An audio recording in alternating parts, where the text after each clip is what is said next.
This isn't your average business podcast, and he's not your average host.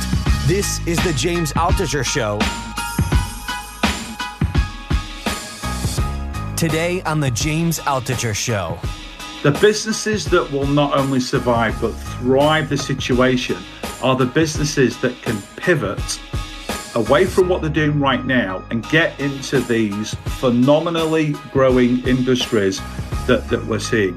But the sad thing, James, is a lot of people, they just don't want to do that. They don't want to think outside the box. They're stuck in their traditional way of doing things. But unfortunately, we're in a different world right now. And my message to people that want to own a business is go and buy a business that an owner doesn't want to pivot, buy it, and then you pivot that business and you make those improvements and you change your model and you will do phenomenally well, not just now, but also when this thing ends. Some of these businesses are thriving. So there's this category of businesses that were in one industry, but with a little bit of thinking, they can pivot to kind of thrive during today's times, and they won't necessarily go down in post-coronavirus, but there's an opportunity to acquire these companies before they realize they could pivot. And I guess there's a fourth category, which is companies that have slowed down to the point where they're pretty much out of business right now, but they'll just come back as strong after coronavirus. But this whole situation might have said, you know what, I'm throwing in the towel. I mean, if I was switching careers or trying to figure out what to do post-coronavirus or, whatever, I would certainly consider this. So let's say June 1st, before the stimulus really kicks in and the economy, in a best case scenario, starts to surge, what should I do if I want to buy a business? I want to buy a business. What should I do? Where should I look? How should I contact people? What should I be thinking of? Like, what sort of businesses should I buy then on June 1st? How should I be thinking?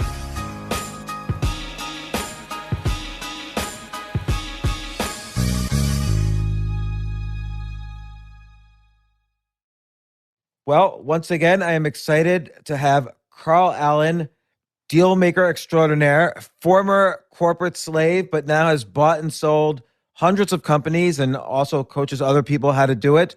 And I figure it'd be great to have Carl back on just to discuss the new normal in this economy and what opportunities might exist. Carl, how's it going? Great. Thanks for having me back, James. Going great.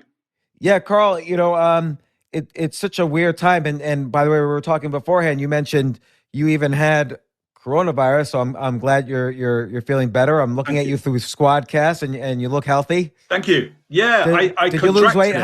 How many pounds did you lose during coronavirus? I didn't lose any pounds, actually. I thought you would lose your sense of taste during this. No, it was crazy. I was actually on this crazy 4-day trip to the US, and I didn't sleep very much in those 4 days. And I got back and just got really, really sick. And I went to my doctor, and he just thought I had a virus because coronavirus in early February wasn't kind of the thing that it is now. Thing. No, so he just packed me off with some meds, and then I actually flew to Dubai on vacation, and I think the heat just made me better. And then when I got home, he called me. He's like, dude, I don't know how to tell you this, but you've had the coronavirus. Your symptoms were perfectly matched to... What were those symptoms? So I just had a really, really sore throat and a really dry cough. And my chest really, really hurt, and I had no energy. I just felt like I had the flu. And it lasted for about 3 days. And then I've had the blood test since, and they've confirmed that I've got the antibodies now in my blood. So they tell me, I don't know, I'm not a medical professional, but they tell me now that I can't catch it again and I can't carry it. So I'm designated doer all in my house. So I'm the guy that goes out, gets the groceries, takes the dry cleaning and picks it up. I'm even volunteering, delivering medication to people that are vulnerable. So I feel like I've got a superpower. Yeah, like they should make it so that I've been wondering if they're going to kind of stratify society into the immunes and the non-immunes. And the immunes don't have to wear a mask. don't have to do social distancing, don't have to wait in line to go into grocery stores like they're doing in New York City right now. And the non-immunes have to kind of stand outside in the cold with masks and, Yeah. watch the immunes move freely. I'm probably in the non-immunes, so I would be watching in my mask while you just walk in and out of the grocery store, no problem. Interesting point, though, and I know you and I were chatting about this before we went live. I think most of the population's probably had this virus. Yeah, I agree. And virtually everybody has no symptoms. They're asymptomatic. If I had it, I'm sure I gave it to my wife and my son because I'm in close contact with them and all of my friends and all the people that I met on vacation, and nobody else around me had any of the symptoms. I think it's because my immune system was so low because of all my crazy traveling that I got it. Everyone else that's around me that doesn't have the crazy life that I have, has had no symptoms. So I think once we all eventually get tested, I think we'll see the vast majority of the population has had it, is immune to it, and then we can get out from lockdown and get back to normal life. Because as you know, I live half of my time in the UK and half of my time in the States. And President Trump has revoked my visa because I'm a Brit and I'm not allowed to come to the US anymore. So I've got my place in Baltimore that I've not been inside for 6 weeks. So now, luckily, is that because did he revoke your visa just for the purposes of the coronavirus, or are you wanted criminal? No, if they haven't caught up with me for that yet, but they've revoked my visa. But British citizens are banned from entering the United States until after the lockdown. So, but I get to, I got a big place in the country in the UK, so I get to hang out here and spend a lot of time with my family who don't get to see me normally as much. So, silver lining, James. Yeah, it's interesting about the immunity and potential immunity and how many people have had it. Recently, they did a test in Santa Clara. They did an antibody test on a large part of the population, and it showed that the number of people that had been infected at some point and had antibodies was about 50 to 85 times higher than they thought. And I had this conversation on the podcast with one of the top immunologists in the UK. He's at Imperial College, Dr. Peter Openshaw, and he mentioned that they did this antibody test in Santa Clara, and it showed that 50 to 85 times more people were infected than they had thought in all the models and so on. Wow. And so that makes the fatality rate really low. And he was mentioning that, knocking on wood, hopefully this will turn out to be like swine flu, which in terms of that metric, that when we finally started testing for antibodies with swine flu, it was a much larger percentage of the population than we could have previously imagined. And so the fatality rate was much lower than initially thought. It wasn't as, I don't want to say it's not as bad a pandemic because all pandemics are bad, but hopefully this goes down into that category. Yeah, no, I think you're absolutely right. So Carl, the big issue though is when we get out of this, particularly in the US that had such I don't want to say extreme economic shutdown. It is what it is. I'm not judging whether it was an overreaction or not. The reality is though, everybody is inside except for essential workers, and in almost all 50 states, if not, there's a few states here and there. And now that we're starting to talk about reopening the economy, I think Texas actually is reopening some businesses today as we're talking, and more will happen over this week by the time this podcast is released. Will there be, what do you think the new normal will look like from a small business perspective? And B, can we look for some opportunities? For instance, will there be more foreclosures on businesses, commercial real estate? Will there be more opportunity? Last time you were on, we discussed kind of the specific techniques for buying a business with no money down. Yeah. And I know I'm talking a lot, but that whole phrase, no money down, sounds kind of sleazy, of course. But the reality is that these techniques work. I was drilling you really hard because I wanted to figure out for myself, how one would do this. And we talked about many examples, but I just want to see if any of that changes in your mind and what might be better.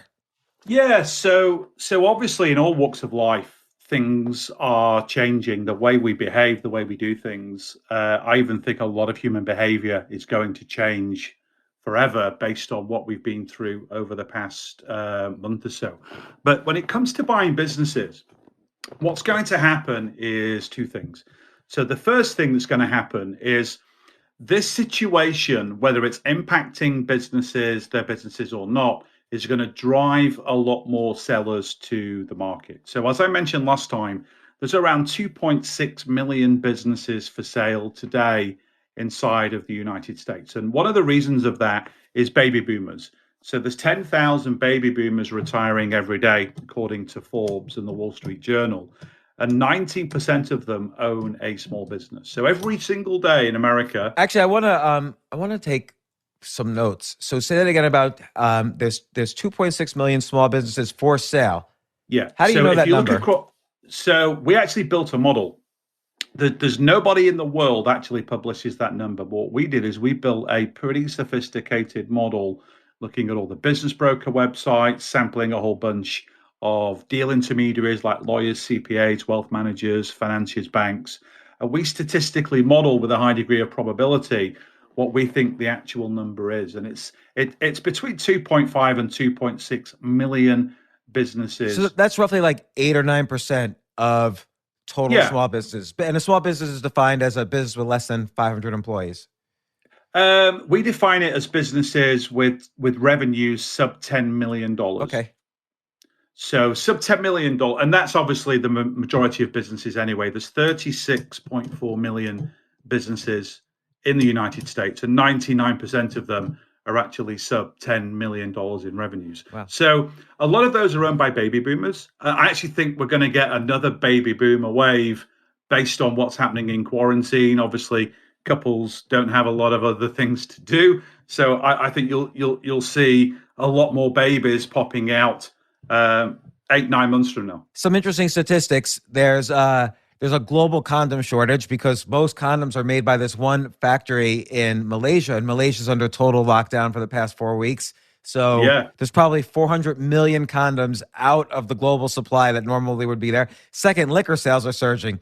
So I agree with you about the baby boom, but unlike the last baby boom, which was basically the children of returning heroes and women who were working hard for the first time in the workforce, this baby boom will be basically a bunch of drunken accidents that resulted babies. So it could be the next baby boom might end up being titled The Last Generation, but we'll see. Yeah. So you've got all these baby boomers anyway, going to market to try and sell their businesses. And as I mentioned last time, again, we've modeled these numbers. Only about 1 in 12, 1 in 13 businesses will typically sell because there's just not enough buyers with access to capital and really the sophistication and chops to, from a standing start, go and find a business and actually close on that deal. This is why I'm so passionate about coaching and mentoring entrepreneurs to be able to kind of do this. Can I ask some bullet questions just to understand? Yeah, sure. So what when you say a small business is for sale, what does that look like? Is that a business in an office somewhere, like an accounting business, or is that like a laundromat? Is that a bar? All businesses. All businesses, from bars, hotels, laundromats, engineering companies, technology businesses, manufacturing, retail, transportation, chemical processing, online businesses. It's the whole kind of business spectrum. Okay. So if you think about it, you've got this, you've got all these buyers coming to market, and that's going up even more now. And one of the reasons for that, James, is I think what we're seeing right now, and I see it every day with the people that I'm talking to, is I think this is the straw that's breaking a lot of camels' backs. So you've got a lot of business owners who've owned their businesses 10, 20, 30, 40 years. They went through the 9/11 situation. They went through the global financial crisis. They're coming up on retirement anyway. And I think a lot of these people, their businesses some of them are dying, some of them are surviving, some of them are absolutely thriving. And I'll get onto that in a minute. But I think a lot of these business owners are saying, you know what? I think it's now time to retire, hand off my business to somebody else, and then basically go off and do something with the rest of my life. And what I've realized in my 27 years of doing this, when it comes to the buying and selling of a small business, it's 90% psychology and only 10% numbers. When you're buying or selling $1 billion business, and I did a whole bunch of those as a Wall Street investment banker and a corporate M&A guy, Those deals are 90% numbers and only 10% psychology. So buying a business from a small business owner, it's really a game of psychology and a game of building Well, that's really relationships. interesting. Are you saying buying and selling of large businesses is almost like a commodity? Like if I needed to sell for some reason a barrel of oil or an ounce of gold, there's no negotiation. There's kind of a price that's the world market set, and I Yep. go to there's buyers with billions of dollars of demand, and I sell my ounce of gold or I sell my barrel of oil. Yep. I don't negotiate like, oh, I'll give you $10 off if you buy my barrel. Like, but what you're saying with small businesses, with large businesses, there's pretty much a formula, like whatever it is, 4 or 5 times earnings or cash flow or whatever. But with small businesses, I guess because there's a lot of sellers, but there's not as many buyers. There's a lot more. It's not a commodity. Again, as you were just indicating, there's less demand. Price is a function of supply and demand, so you can get a better deal.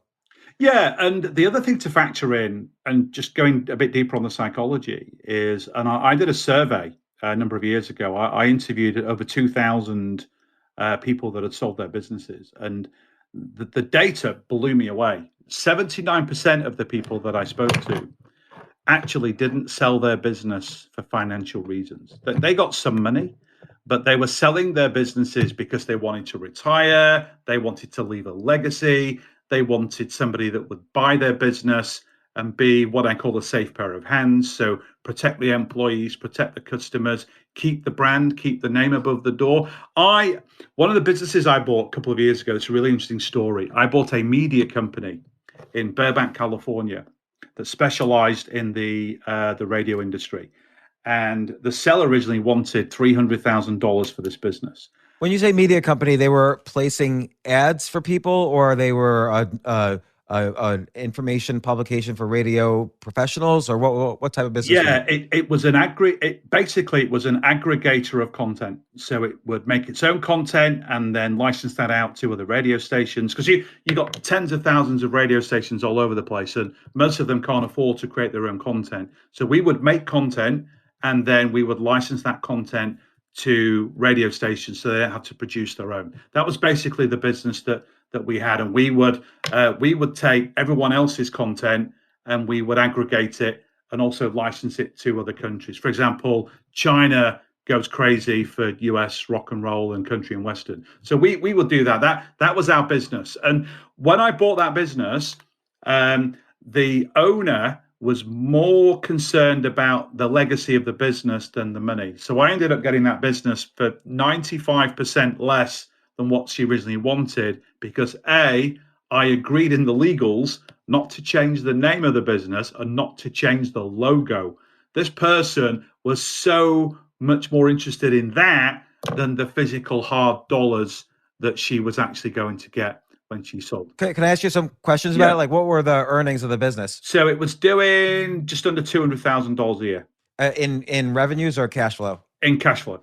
So after expenses and after her salary? Yes. Wow. So what does that mean? So she was taking a salary. She had employees that were taking a salary. She was licensing content and spending money on that. So I don't know, maybe her revenues were actually like $1 million, and you're saying 200,000 went to the bottom line. And then what would happen to that bottom line? It would just stay in the business?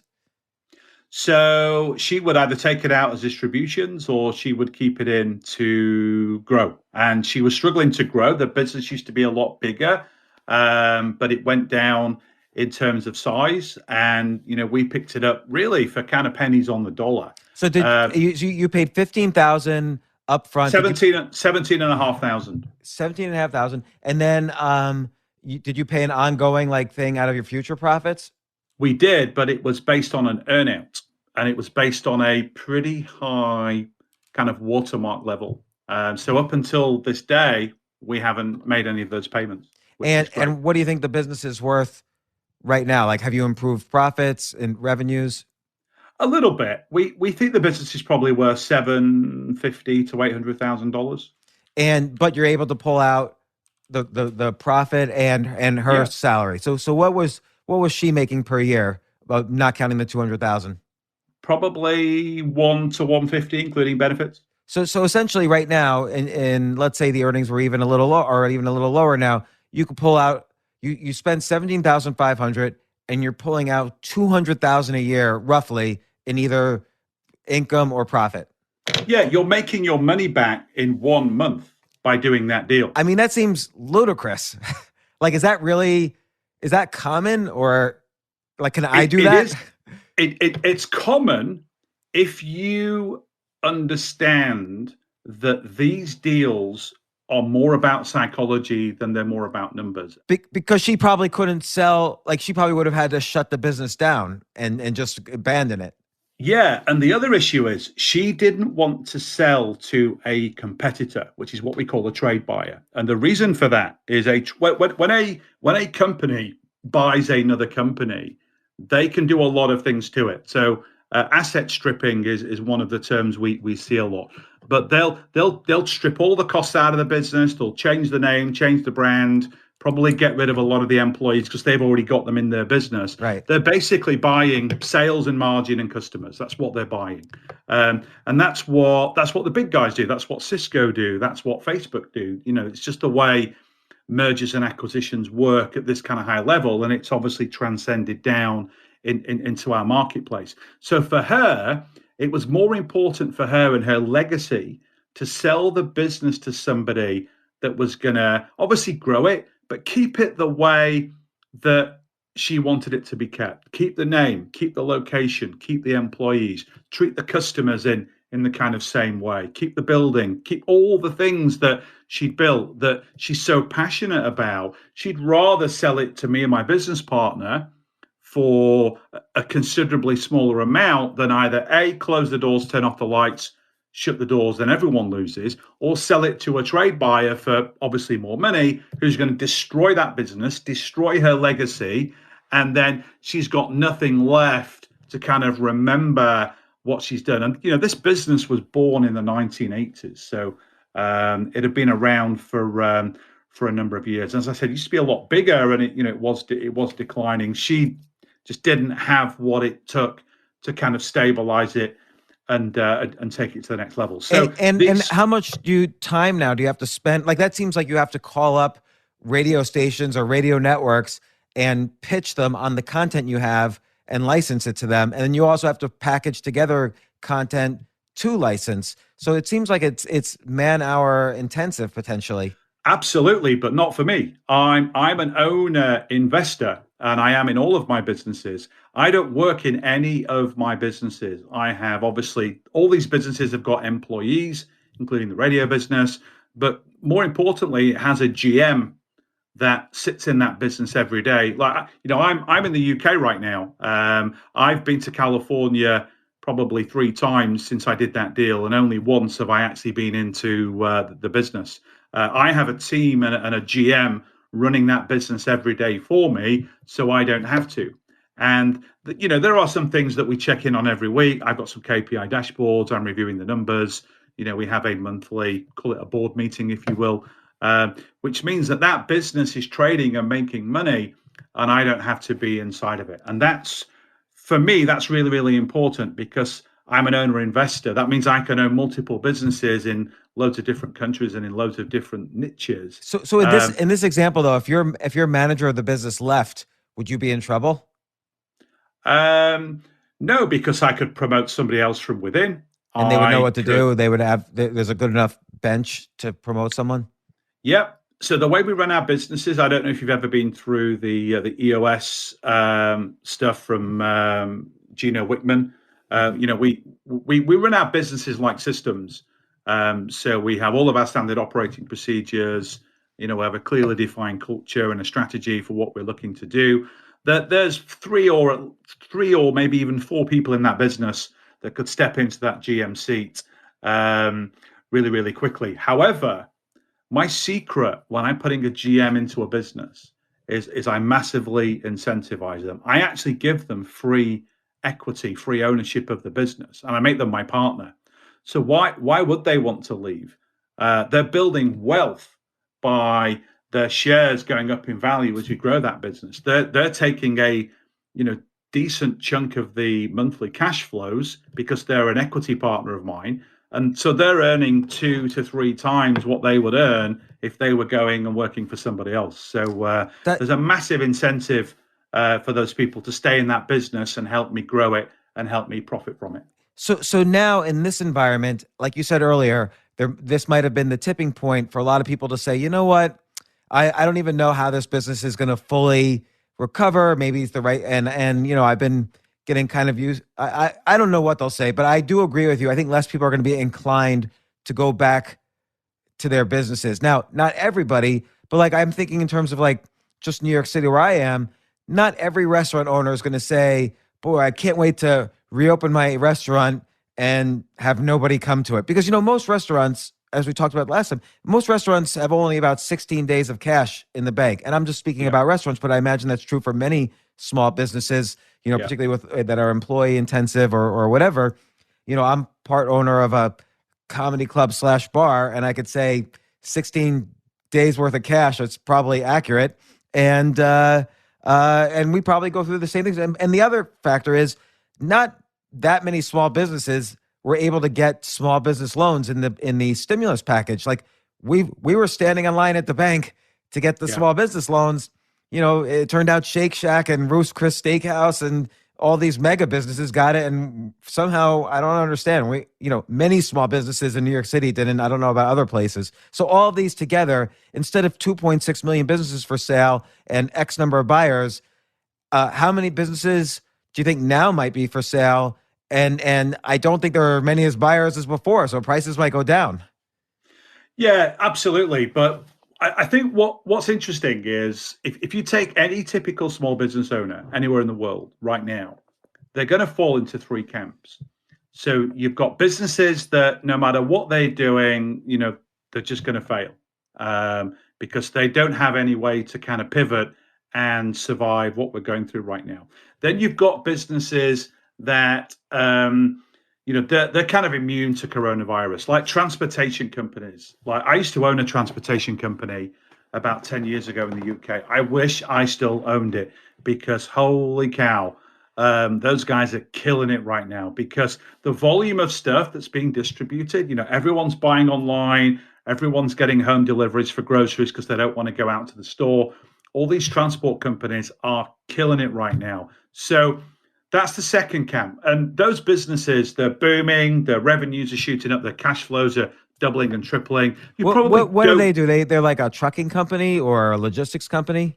Yeah, both. Because if you think the volume of stuff now that's being bought online and shipped rather than people going to physical stores is going through the roof. So the logistics guys that are a part of that supply chain, they're all seeing massive spikes in revenues and cash flows. So it's probably not a good idea to buy one of those businesses because obviously it's going to be inflated in value based on the short-term spike that we're seeing. Once the country reopens in 2 weeks, 4 weeks, whenever that's going to be, then I still think a lot of people will buy more online, but it's obviously going to drop from the big spike that we've got now. But it leaves camp number 3. And this is where the massive, massive opportunities are. And camp number 3 are businesses that can quite easily pivot into some of these new big growth trajectories that we're seeing. But the mindset, the psychology of the business owner means they don't want to think outside the box and get into that. I'll give you an example. Manufacturing or engineering. So my buddy in the UK, he owns an engineering business that he didn't buy it, he founded it. He founded it about 15 years ago. He makes components for performance sports cars. Now, clearly, all of the sports car manufacturers that used to buy his stuff, they're not buying any of his stuff right now because all the cars are stockpiled. No one can go to a dealership and buy a car, or at least they can't in the UK. So all of his customers called him and said, hey, sorry, we don't want any components for the next 3 months. So he called me up and he's like, Carl, what do I do? Do I just close my business down? Do I try and sell it? I said, no. What industries right now are absolutely booming that you can serve? He said, well, I don't know. I said, well, what's the one thing in the world that nobody has enough of? And he said, medical devices, ventilators, all these hospitals, these mega hospitals that are getting built. They've built a hospital in London called the London Nightingale. It's in the old Excel Conference Centre. It's a kilometre long, this place. It's the largest hospital in the world. And they're crying out for these ventilators, these medical devices. And our government's printing money like crazy. So I said to him, understand the supply chain of a medical device and go and make some of the components that will fit into that supply chain. So he's been doing that for about 4 weeks now, and he's absolutely killing it. He's hiring more people. He just can't keep up. So Carl, can I ask about that? So when he already had like kind of a factory making components, or he was just kind of fulfilling the supply chain and then his factory puts them. So I'm just trying to understand how you switch from manufacturing one thing to manufacturing another. I'm really naive about this. I don't know. Yeah. So if you take a typical small engineering company, they have what are called CNC 5-axis machines. So I used to own a business like this about 6-7 years ago, and I sold it.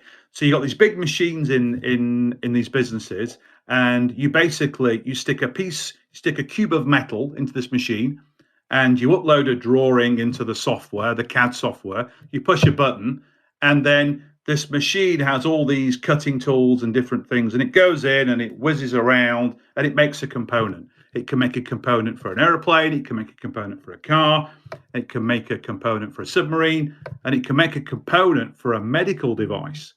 So he's pivoted his business. So instead of tooling and making gear components for Porsches and Ferraris, he's now making some of the components that go into the build of a ventilator. And who's a buyer? So the hospital's not the buyer. The like General Motors is the buyer, right? Like who's the buyer? Yeah, so in the it's what we call the OEM, the original equipment manufacturer. So the company that sells to the hospital, whether it's Siemens, GE, Honeywell, all those different businesses, if you take one of these ventilators, the company that sells it, the only component in that product that they make is the sticker, the logo. Everything else is subcontracted through to a supply chain, and it's even assembled and then delivered to them. I didn't know that. And Carl, I'm really sorry I keep interrupting, but no. Honeywell, you always think of as like a manufacturing, mega company. They can't do the manufacturing themselves. Wouldn't it be cheaper for them to do the manufacturing themselves of all the components? Not necessarily, because these complicated products, whether it's a laptop, a submarine, an airplane, or a medical device, it's got quite a wide, sophisticated supply chain. So there might be 15 different companies in the supply chain. So you've got the casing, you've got all the other different components, you've got the software, and it kind of moves through like the conveyor belt. It's like a conveyor belt that moves through, and everyone's putting all these different components in. And Honeywell might assemble some of it, but not a lot. And when I was at HP, even though I was doing mergers and acquisitions, I once looked at a HP laptop, and there's 2,417 components, I believe, in your HP laptop, and the only two components that are HP are the logo on the screen and the logo underneath. Everything else is subcontracted and made by other people. I think the iPhone's very, very similar to that.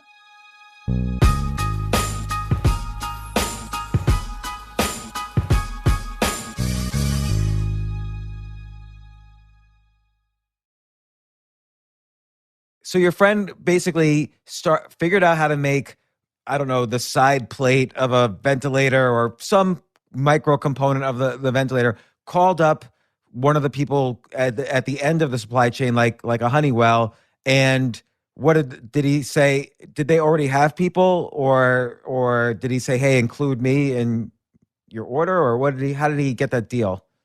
Yeah, so what he did is he researched that space, and he figured out who were the companies around him in the supply chain that would massively need the parts that he was able to build, because he had the equipment, he had the tooling all set up.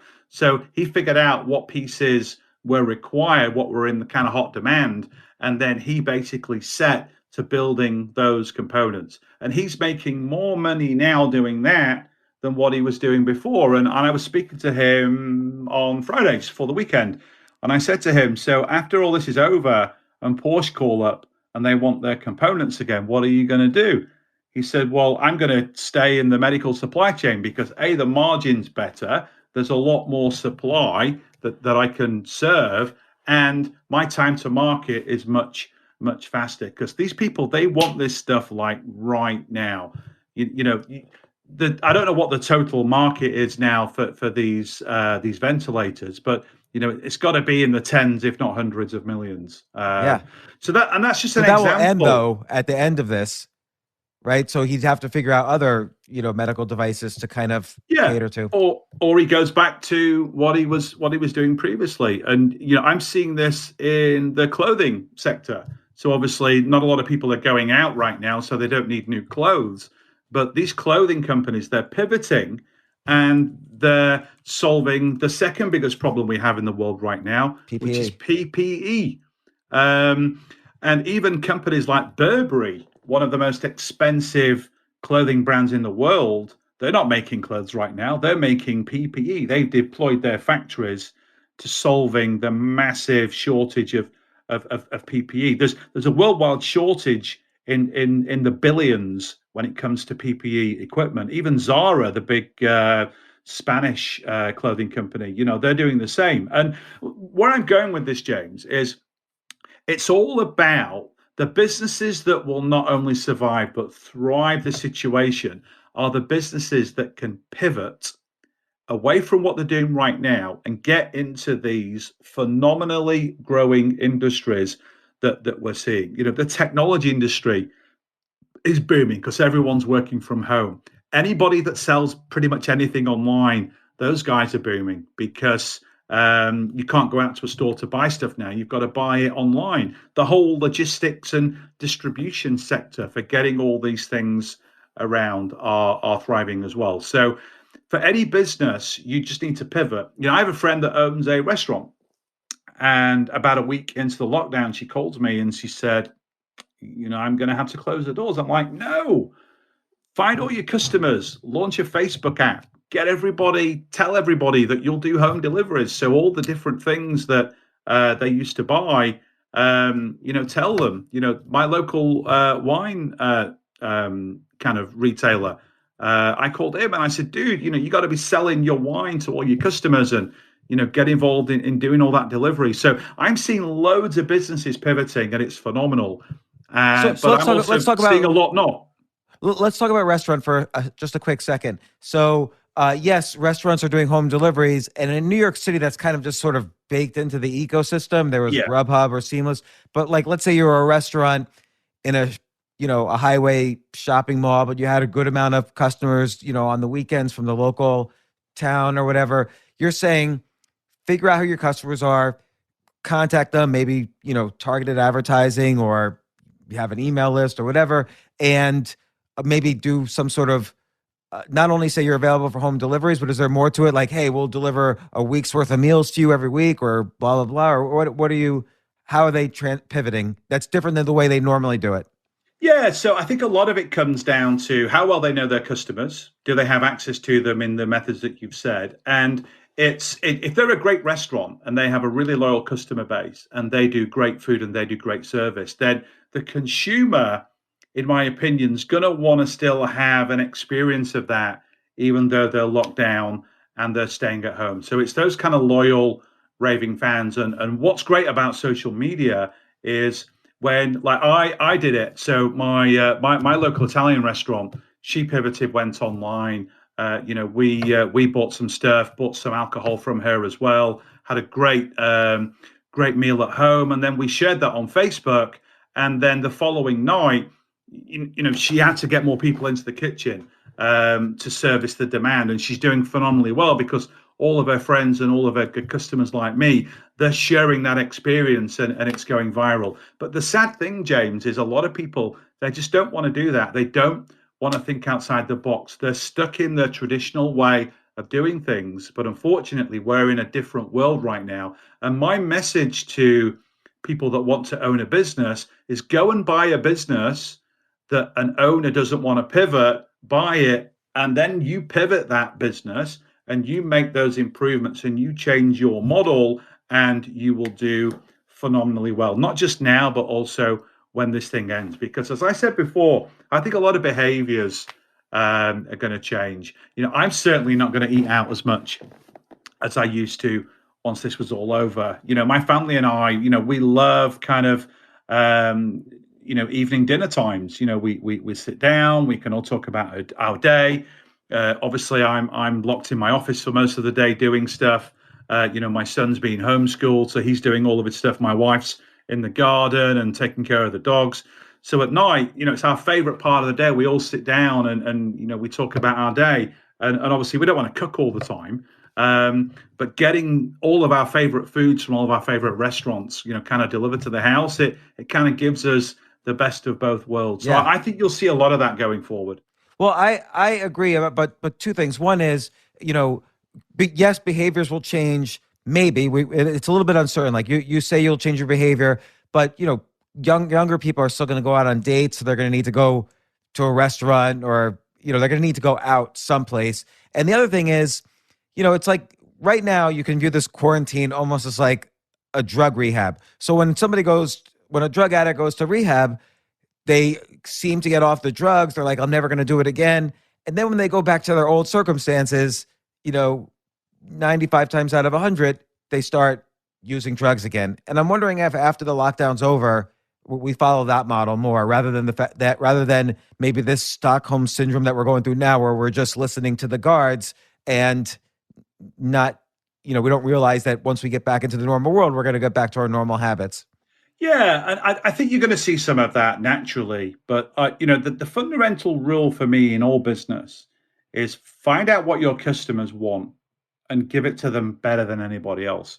So if you take a restaurant, everyone's, the only way a restaurant's making money right now is if they're ordering and having it home delivered.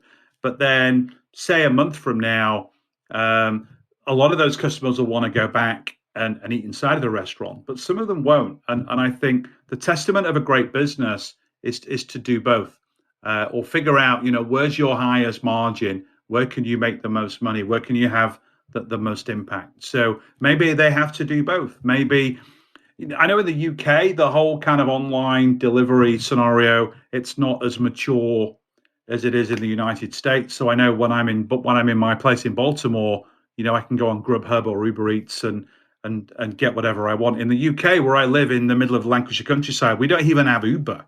There are no restaurants within 10 miles from me that have a Grubhub or anything kind of UK similar. It's all really focused in the towns or cities.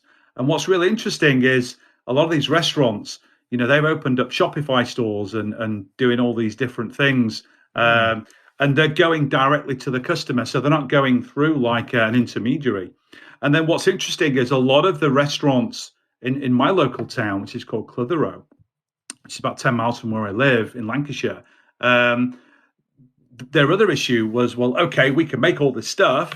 And obviously we can make more money because, we can turn the whole restaurant into a kitchen and a prep place. But how do we get the food to customers? So they're all out partnering with the taxi companies. And again, we don't have this Uber app that connects everything together. So the restaurateurs, they're calling the local taxi guys and saying, look, you're obviously not driving people around right now, or you shouldn't be. How about you take meals to people that deliver? So this is how the taxi companies in the UK, in the countryside, they're making lots of money. And they're actually making more money because they can deliver, in the heated bags, 10 meals at once. So they're getting 10. They basically converted themselves from a human transportation company to a general transportation company. Yes. And it's interesting that whilst in the US and in the big towns and cities in the UK, this has been going on for a while with Just Eat, which is our version of Grubhub in the city, and Uber Eats and all those different things.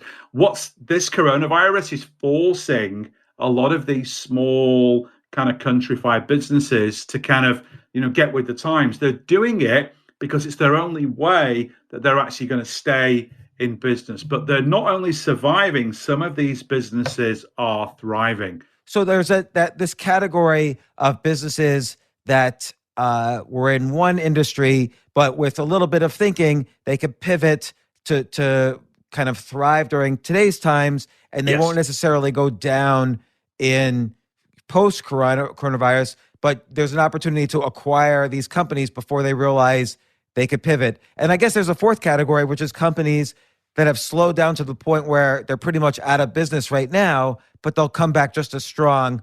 They're not necessarily anti-fragile, but they're resilient. They'll just come back as strong after coronavirus. But this whole situation might have said, you know what, I'm throwing in the towel. Yeah, and obviously their ability to do nothing but still trade through this obviously comes down to their capital reserves, what government furlough grants or funds that they're coming in. I must say it's a lot easier to access that kind of money in the United Kingdom. I know in the US for two of my businesses, we missed the boat. A bit like what you were talking about, Ruth's Chris and Shake Shack got all the money. My small businesses, didn't, but we're pivoting where we need to, and we've got good capital reserves, so we'll be absolutely fine. So, like after let's say business is fully reopened across the U.S., more or less on June 1st. What does that? What do you think that means? So my guess is there will be more businesses for sale. There's three things. There will be more businesses for sale. There'll be fewer buyers looking to buy businesses, at least immediately, because we'll all be waiting for, the headlines in the newspapers will be saying, second wave coming, might need another shutdown, blah, blah, blah. So people will kind of wait on the sidelines a little bit, so there'll be less buyers. And then my guess also is just some business models won't be as good anymore and can't pivot. So for instance, if you're a pizza restaurant in the city, it's probably not too many ways you could pivot, and probably your rent's really high. And I don't know. So let's say June 1st, before the stimulus really kicks in and the economy in a best case scenario starts to surge. What should I do if I want to buy a business? I want to buy a business. What should I do? Where should I look? How should I contact people? What should I be thinking of? Like, what sort of businesses should I buy then on June 1st? Again, this is after coronavirus, so there might not be as much need for ventilators or whatever. How should I be thinking? So once the company reopens, the country reopens, then I think that's a tide that will lift all boats. So I think a lot of businesses will get a big uptick spike in revenue. So hairdressers, tanning salons, chiropractors, dental practices, retail stores, restaurants, bars, entertainment venues like your comedy club.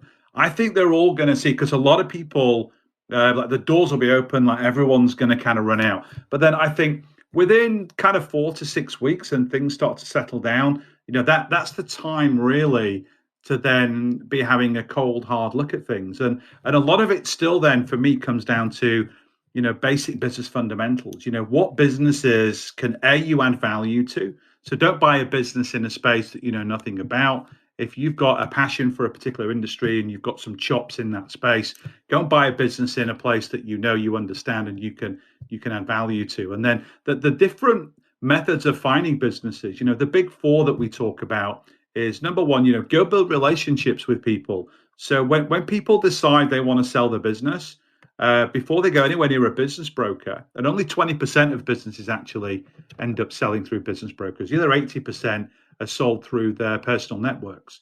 So if you want to sell a business, you'll typically go and talk to four people: your wealth manager, your CPA, your lawyer, and then a bank or a financier that trades with you or has put money into your business, or you're giving them deposits.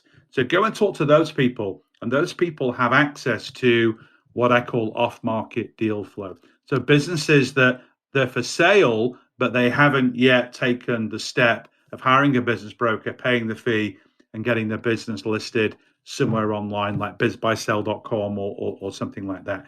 And then you can leverage a lot of social media as well. When I started my deal-making career 27 and a bit years ago now, we didn't have Facebook, we didn't have Google, we didn't have LinkedIn. You couldn't leverage social media to make connections. And this is one of the methods that we coach people on through our programs, is how you can build these networks virtually and also in person and use them as a pump to get access to deal flow. It makes so much sense, like to ask, like, let's say my accountant deals with 500 clients, to talk to my accountant about, hey, what clients out there might be having some troubles right now? Maybe they need to sell their business. That's a great idea. Yeah, and then what's interesting is your accountant then has a vested interest to help you, because if he's got a business that he represents, he can act for the seller through that transaction and get closing fees from the seller.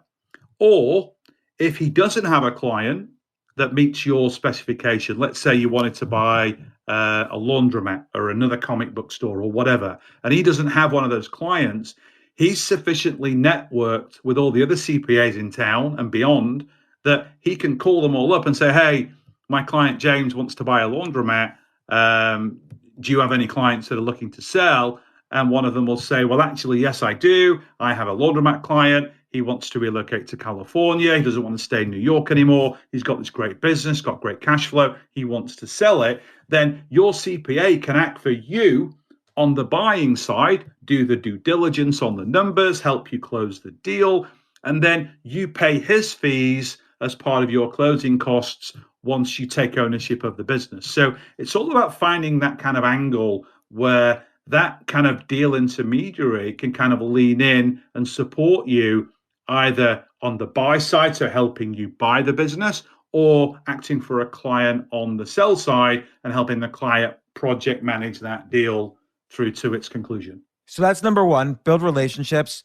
But one question about this. You mentioned, try to find a business in your area of expertise. What if I've been a paralegal for Procter & Gamble for 20 years and I just got let go because of all this coronavirus stuff? I don't know, Crest toothpaste is laying people off. And, what if I don't really think what if I don't know what my expertise is? Are there any businesses I could be looking at?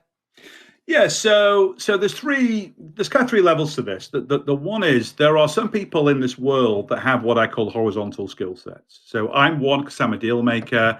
Any lawyer, any CPA, anybody that's a phenomenal marketer that can really go into any business and really add a lot of value. So that's category one. Category number two is obviously you really know a sector and you've got experience in it. So sellers and financiers and all these other people will take you really seriously. But if you don't have experience in a sector like that and you're passionate about it, you want to buy a business in something that you don't know or understand, go and partner with somebody that does. So if you're prepared to do the heavy lifting of finding the deals, arranging the meetings, pulling all the data, kind of being the coach of the team, but you need somebody with a little bit of gray hair that's been around the block a few times to help you with that deal, go find somebody, go on LinkedIn, go and find somebody that has got the manufacturing chops, or you want to buy a laundromat, nothing about the industry whatsoever, go and find somebody that's used to own a laundromat, partner with them. They'll help you do the deal. They'll help you add value to the business, and then you can share the ownership with that person and then go and buy a load more. I see. So, okay. So number one was build relationships. What's number two? You said you have 4 steps. Yeah, number one was build relationships. Number two is do the same thing, but leveraging social media. So leveraging Facebook, leveraging LinkedIn, I leverage blogs and groups and forums and all sorts of things. I'll join, if I want to buy a web design firm in Chicago, there'll be a group somewhere on the internet about web design firms in Chicago. So I join that group, I communicate with people, I add value. And then once they get to know me, like me, and trust me, then I'll start asking questions. Does anybody know of a business for sale? And then all the hands go up. Yeah, I have a business like that. I'm happy to sell. Great. So that's what we call deal origination. So that's number two. And then number three is you can go to business brokers. Only about 20% of businesses sold actually go through brokers. The business brokerage market is generally unregulated and unlicensed. A lot of them don't have what I call corporate finance skills. Most of them are sales and marketers. They work on the volume game. They'll sign up a load of businesses, stick them online, and wait for people to kind of, find those deals. Some brokers are very, very good. They're very proactive. They're great to build relationships with. I typically only work with brokers once a deal's been listed at least 6 months. Then the tire kickers have been round. No one wants to buy it. Then I'll swoop in and I can structure a creative deal for that. And so you mentioned bizbuysell.com. Is there any others? There's loads. You've got businessesforsale.com. You've got Empire Flippers or Flipper for online deals. And then just go to Google, type in business brokers plus engineering plus retail plus Chicago plus Illinois, whatever. And there's just tons and tons and tons of them all listed there. So click on them. They have all their listings there. You can one click, download the one sheet, fill in an online non-disclosure. So then the broker's happy to give you the financial information, and then you can start looking at the deal. What's the cash flow? And let's say I use a business broker, right? So I see, here's a business that's they make $20,000 a year in profit. They're for sale for $40,000. So it's great. It's like buying a bond that pays 50% interest. If I don't have to be involved in the business that much, that's amazing.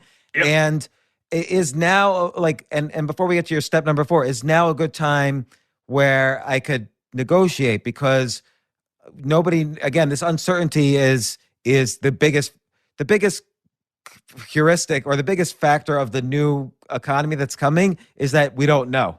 And so before we know, can I go in right now and say, oh yeah, I'll buy your business, but not for $40,000, for $30,000, because I assume business is going to be lower later? And is there room for, you think is there more room for negotiation right now? So there is more room for negotiation, but the way to negotiate, in my opinion, is not to necessarily negotiate on the cost, but to negotiate on the deal structure. So I would happily pay $40,000 for that business, but pay it over 4 years or 3 years, and pay for that business using the business's cash flow. A lot of people that look into buying businesses get really hung up about the multiple. So most businesses are valued at a multiple of cash flow. So if you've got a business doing $100,000 a year in free cash flow, the average is around 2.5. So that business is worth around $250,000. I'd happily pay $400,000 for that business if I could pay for it over 10 years, because I'm still making $60,000 a year in cash flow after I've paid the seller, and that's before I even grow the business.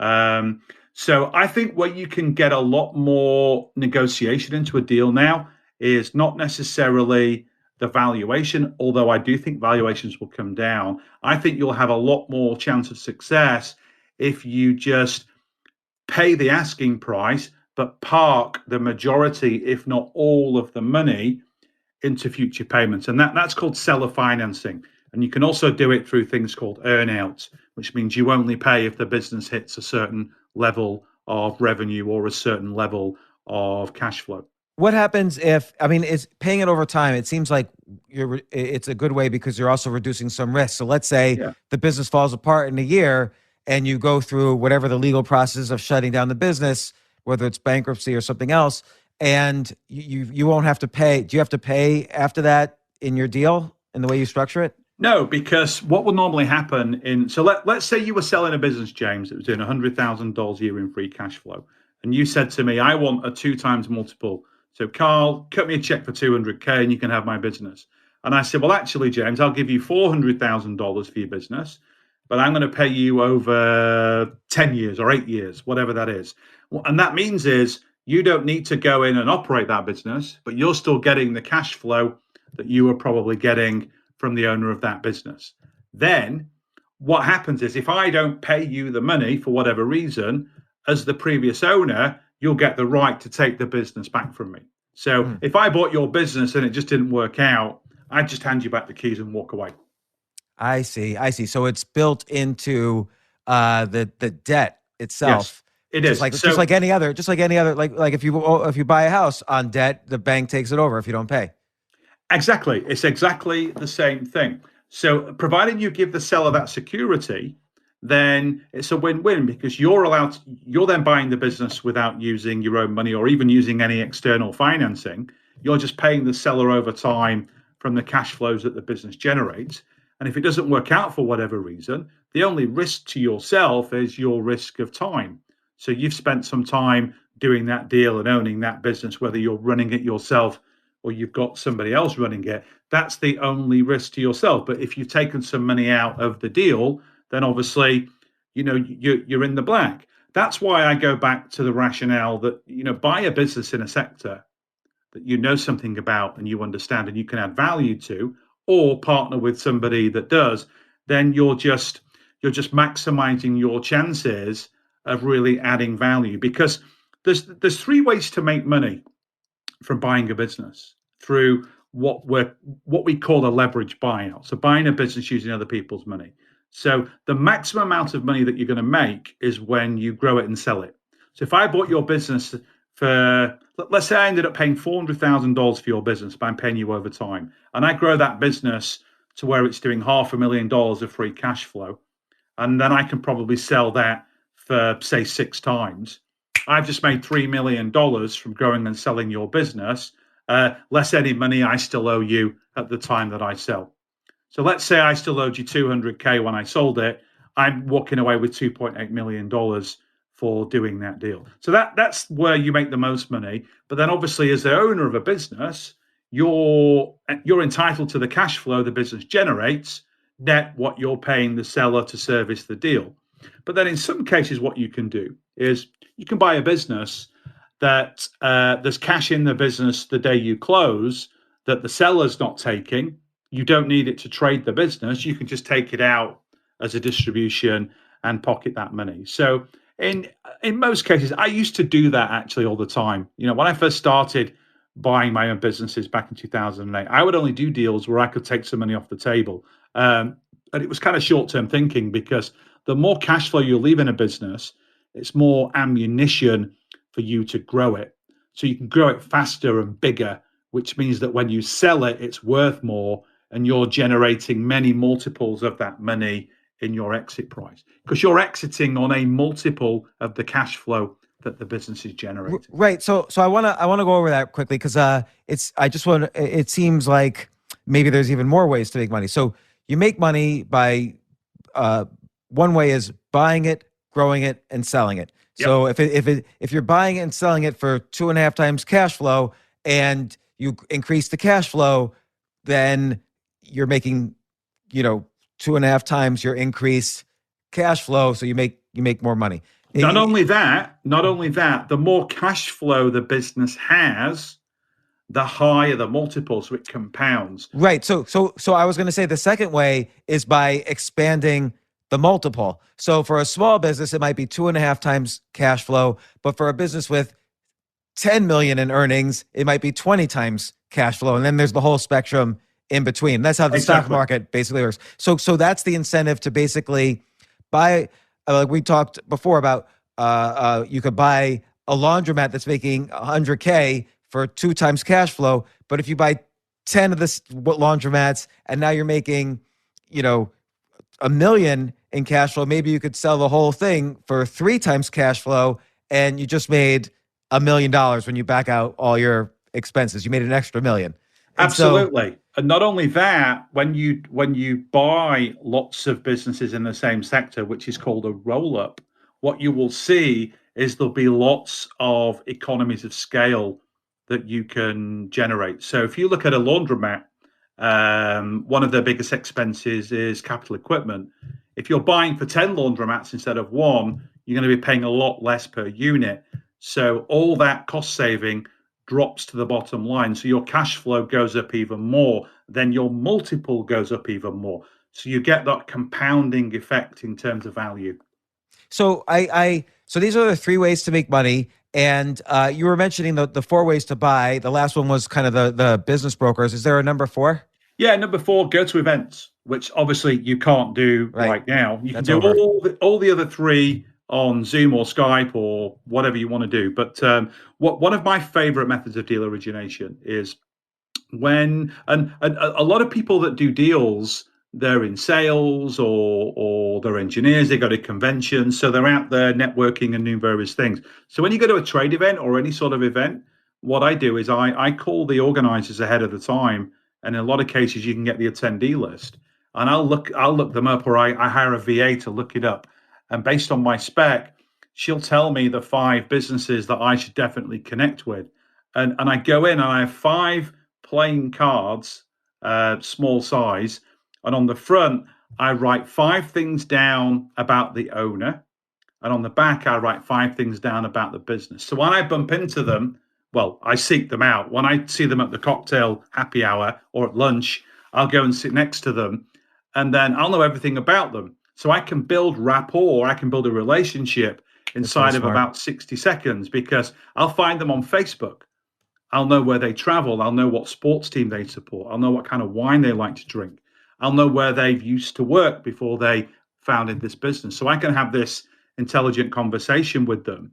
And it sounds a little bit spooky, but I've done some of my best. I've done some of my best deals leveraging that tactic. So this is clearly still a viable way to make money. Is essentially buying, in many cases, with no money down, using these techniques you described, and we'll talk more about how to, if people want to find out more details. But what's gonna, and you've also described, you think the economy, and it seems clear with all this stimulus money dropping down on the world economy, in some form or the other, the economy is going to be spending just as much money as before. Like, and just some insight, I talked to somebody who was the deputy chair of the St. Louis Federal Reserve. In fact, that podcast is out this morning as we're speaking. So this podcast will be out in a few days from now, but the podcast I'm talking about is out earlier.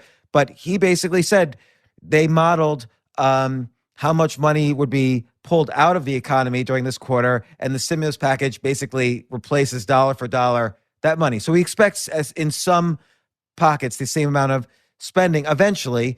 But your assumption is, A, there'll be more deals because there'll be a lot more uncertainty. Yes. So that'll probably reduce the multiple, or at least, if not reduce the multiple, it'll potentially allow you to have more creative deal structures. Yes. Because of the uncertainty. And is there any industries, and you listed some of the industries that you thought specifically you would be looking for, and you suggested that in some industries, because they're going to have a spike right now, you'll wait 4 to 6 weeks after the reopening. But what industries do you think you'll have extra opportunities? Do you think it'll be easier in general for people to do deals? Like, what's your kind of summary of the new normal for people who are interested in getting wealthy this way? Because again, I just described a laundromat scenario where with basic economics, you're going to make $1 million in a fairly short amount of time. Yeah, so I'm going to answer that question in 2 ways.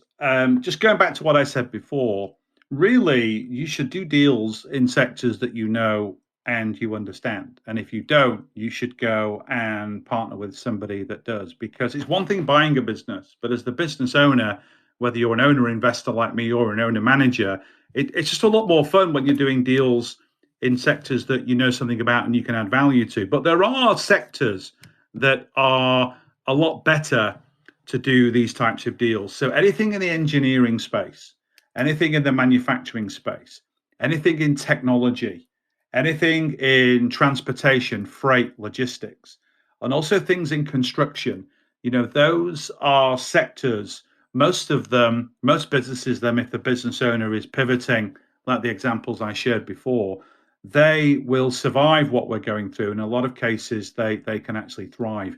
There are some sectors where I don't like doing deals. So there's a big kind of wave right now in people trying to buy like an Amazon business. So someone set up an Amazon store. Amazon's doing all the drop shipping. And there's a lot of people kind of trying to go in and buy those businesses. I don't like those types of deals, even though there's a lot more people buying stuff online. So I'm not contradicting myself there. But the problem with an Amazon business is Amazon owns your customer relationship. And Amazon can change its policies overnight, and you can lose your business. But if you're an e-commerce website, though, selling from your site or selling from a Shopify site, it's not the same problem. You're just talking about people who have like Amazon stores. Yeah. So any business that's selling online, that's not tied to Amazon, that's running their own traffic, they own their own customer, they're generating their own email list, They're able to make multiple offers. They're able to affiliate partner with lots of other companies as well. Those are great businesses to buy. Especially now, because as we talked about before, you've got this increased volume of people buying online because they can't physically go to stores. And once the country reopens, a lot of people, I don't think, will modify their behavior. I think, people get into patterns of doing things a certain way.